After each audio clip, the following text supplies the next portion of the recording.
Hi, this is Dr. Conley again, wanting to talk with you about Chapter 4, Social Institutions. Social institutions are the last component of social structure, but I want to draw on my board. I hope I don't traumatize you.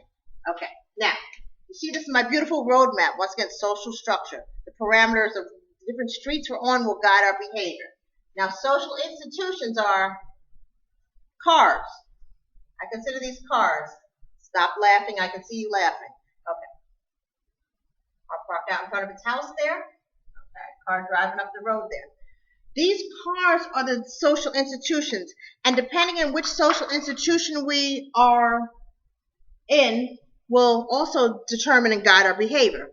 Social institutions are organized usual ways in which we meet our basic needs. If you refer in your book to page 91, you see the 10 social institutions listed, and you see the basic needs. But here's how social institutions also work in terms of guiding our behavior. Look at law.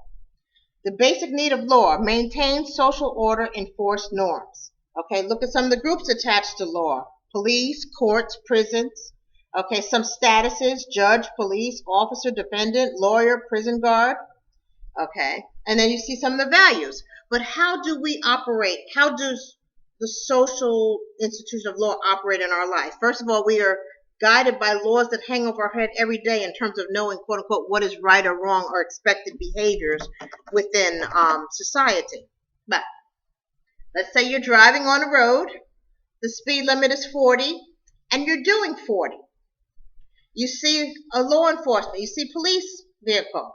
Even though the speed limit is 40 and you're doing 40, what do you automatically do? Hit the brakes. Were you speeding? No. Were you breaking the law? Not at that time. No. But just because we're in that social institution of law, we feel this extra intensity to, oh my gosh, conform. Have you ever gone into a courthouse? If the judge says something, you absolutely do what the judge says, otherwise you'll get booted or put in your own cell, okay? Think about when you go into the social institution of medicine. Let's say you go into a hospital. You may be on the phone outside the hospital. You walk in the door, and all of a sudden this solemnness, this quietness comes over you. You're walking down the hall, almost like you're tiptoeing, even if your shoes aren't making any noise. Think about it. That's kind of how social institutions, depending on the car we're in, we're going to drive it differently. So you're trying to study page 91,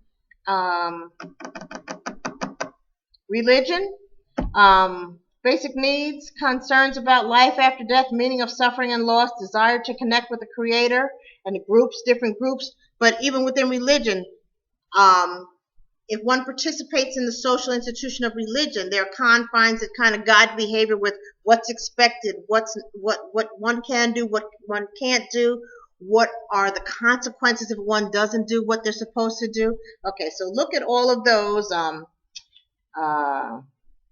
social institutions. And once again, those are the organized usual ways in which we meet our basic needs.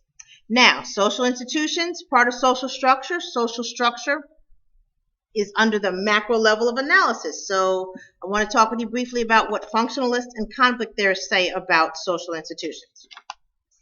Functionalists are likely to contend that there are 5 functional requisites that each society must fulfill in order to survive. Each of the 10 social institutions fulfill these functions. Replacing members. How does family do that? Old elderly pass off, then there are babies born to replenish. Economy, work, produce, production, people retire, new people are hired. Okay, replacing members, socializing new members is the second function. The third function, producing and distributing goods and services. The fourth one, preserving order. And the fifth one, providing a sense of purpose. All of the social institutions kind of look and kind of think about how that really plays out. That's what functionalists say about the social institutions. Conflict theorists view social institutions as the primary means by which the members of the elite maintain their privileged position, and that the purpose of social institutions is to preserve social order, which implicitly entails legitimizing reinforcing and perpetuating gross levels of social inequality.